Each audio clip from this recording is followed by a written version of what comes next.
কি বড় ভাই কি করতেছেন? এই তো ভাই, বেগুন গাছে পোকা লাগছে, এই পোকা দূর করতে হবে ভাই। কি ভাই ওটা? এটা হলো ভাই মরিচের গুঁড়া ভাই, মরিচ বাটা।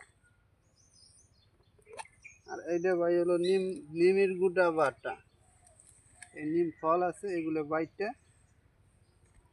মিস করছেন? মিশা হয়। এই নিমের পাতায় হয় ভাই, এখন নিমের পাতা পাওয়া যায় না, এই নিমের গুঁটা। এই নিমের গুঁড়া তো খুবই তিতা, আর মরিচ হলো খুবই ঝাল। তো ভাই এতে কি কাজ হয়নি?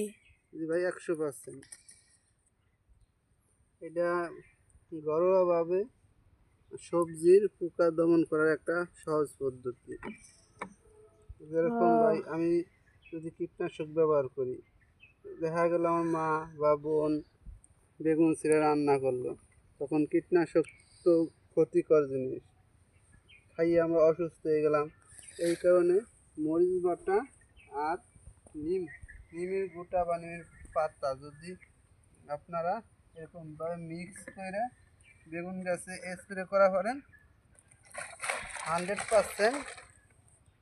100% গাছে কোনো পোক থাকবে না, সুন্দর হবে।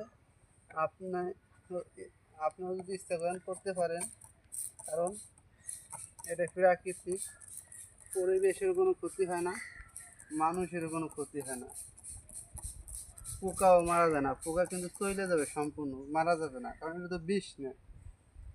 মরিচের গুঁড়া হলো জাল, আর নিমের গুঁড়া হলো তিতা। কোনো ধরনের পোকা তিতা বা জাল সহ্য করতে পারে না, এই কারণে গাছের তা নাইমে যায়, মারা যায় না। আর আপনিও যদি এটা আমি স্প্রে করছি, এখনই আপনি খাবেন, কোনো সমস্যা নেই, কারণ এটা বিষ নেয়। কোনো খরচ ছাড়াই এই পদ্ধতি ব্যবহার করলে কোনো বেগুন গাছে খরচে আপনি পোকটা নেমে যাবে। দেখেন, আমি 1 চিমটি দিচ্ছি মরিচের গুঁড়া, 1 চিমটি দিচ্ছি নিমের পাতা, এতেই যথেষ্ট। আপনি অনেক বেগুন গাছ দিতে পারেন। বেগুনের কোনো ক্ষতি হয় না।